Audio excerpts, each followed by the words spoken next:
Oui, Najed, c'est déjà après-demain. Effectivement, on est retombé de l'euphorie qui nous a amené jusqu'à la finale, malheureusement perdue face à l'Atlético. Et on retourne dans le championnat 38e journée. Et beaucoup d'enjeux, on va le voir au classement, à Sébastien, parce que l'OM a les cartes pas du tout en main. Mais oui, j'ai savonné, effectivement. Et pourrait finir 4e, mais pourrait me faire évidemment mieux, et ça dépend pas que de nous. Et évidemment, il va falloir surveiller de près Lyon, qui reçoit Nice.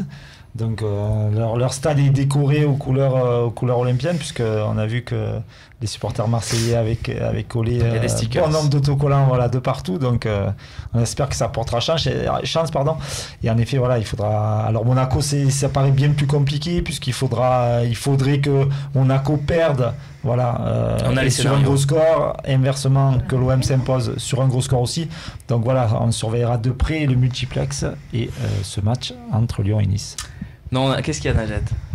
Non, je suis pas arrivé. Non, je te disais, vous avez oublié un cas, mais non, vous avez mis que Lyon ne gagne pas, oui. Donc même un match nul de Lyon. C'est ça. Ok. Belle intervention, Najed Rami. Donc voilà, les deux cas qui permettraient à l'OM d'accéder à la Ligue des Champions. Lyon ne gagne pas contre Nice. Ce n'est pas écrit, mais évidemment. Lyon ne gagne pas contre Nice et l'OM gagne contre Amiens. Voilà, donc ça c'est le scénario le plus accessible. C'est ton avis aussi, Nicolas. Arnaud. Oui. Nicolas, c'est notre réalisateur. Et le deuxième cas, on le dit, c'est Monaco perd et l'OM gagne en rattrapant son goal average. On a déjà -5 sur la SM. Par exemple, défaite d'un but de Monaco, victoire de 5 buts d'écart de l'OM contre Amiens. On peut mettre 5 buts à Amiens d'écart? C'est possible? Oui, tout est possible. Contre Amiens, parce que sans Payet. Exactement. Il y a pas mal de suspendus. Il n'y a pas de Rami. Il n'y a pas de Payet. Les gars ont encore en tête la finale. Reste à savoir comment psychologiquement ils seront sentis. Donc avant de penser à. Après, c'est juste qu'Amiens joue rien. Donc dans ces matchs-là, quand ils jouent rien, des fois ils ont un peu plus libéré. Je comprends ce que tu dis, mais des fois aussi, ils peuvent aussi lâcher prise beaucoup plus facilement parce qu'il y a moins d'enjeux à aller chercher. C'est juste ça. Mais il faut faire le nécessaire pour ça, parce que moi je me souviens de matchs au Vélodrome où on jouait les dernières journées des équipes qui n'avaient plus rien joué, Strasbourg notamment, et on gagnait pas alors que les résultats à côté nous étaient favorables. Et là tu te dis bon, qu'à regret. Compo de l'OM, Mandanda est suspendu. Et c'est pas le seul, Adil aussi. Adil Rami est suspendu.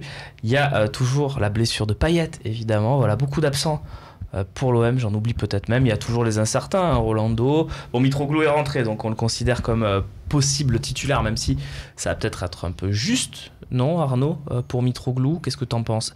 On l'a mis dans notre 11 probable parce qu'il rentre bien, voilà, puisque Najed n'a pas aimé Valère Germain aussi, donc on l'a pas mis. Juste, c'est parce que comment qu'il a pas aimé Mitroglou, on est sur des récidives, si je me trompe pas, c'est des récidives, donc quand c'est des récidives... En même temps, s'il se blesse, est-ce que c'est grave? Puis il n'y a plus de match derrière, il agresse, joue rien. Non. Il faut prendre le risque.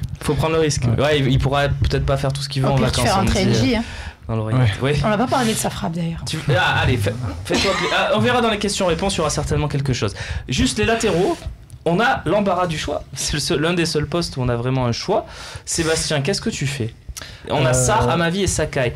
Alors déjà, je ferai rentrer Sakai, oui, parce que ça fait quelques matchs qu'il est absent. Et en effet, vu les prestations de Bouna Sarr, s'il y a un latéral, je pense, qui doit sauter, ce serait plutôt Amavi.